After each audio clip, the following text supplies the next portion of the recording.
હાલના સૌથી મોટા સમાચાર મળી રહ્યા છે। મંત્રી બચુ ખાબડના બંને દીકરાઓને જામીન મળી ગયા છે। દાહોદમાં મનરેગા કૌભાંડમાં બંને દીકરાઓની ધરપકડ કરવામાં આવી હતી। અંતે બળવંત ખાબડ અને કિરણ ખાબડના જામીન મંજૂર થયા છે। દાહોદ કોર્ટે બંનેના જામીન મંજૂર કર્યા। 50,000ના જામીન પર કોર્ટે તેમને મુક્ત કર્યા છે।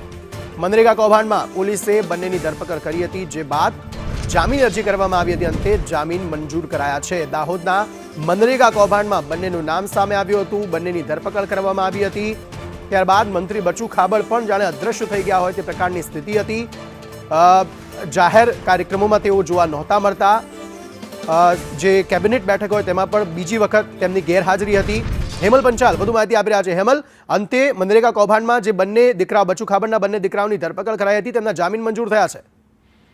ચોક્કસ અંકિત વાત કરીએ તો દાહોદ જિલ્લાના ધાનપુર અને દેવગઢ તાલુકામાં મનરેગા કૌભાંડ થયું હતું। તેની અંદર 71 કરોડનું કૌભાંડ થયું હોવાનું સામે આવ્યું હતું, જેની અંદર રાજ્યમંત્રી બચુભાઈ ખાબડના બંને પુત્રોની સંડોવણી સામે આવી હતી। કિરણ ખાબડ અને બળવંત ખાબડ બંનેની સંડોવણી સામે આવી હતી, જેની અંદર ધરપકડ કરવામાં આવી હતી। ત્યારબાદ તેઓની આજે મુદત હતી અને દાહોદની ચીફ જ્યુડિશિયલ મેજિસ્ટ્રેટ કોર્ટ દ્વારા તેમને આજે જામીન આપી દેવામાં આવ્યા છે। 50,000ના બોન્ડ પર તેઓ બંનેને જામીન આપવામાં આવ્યા છે।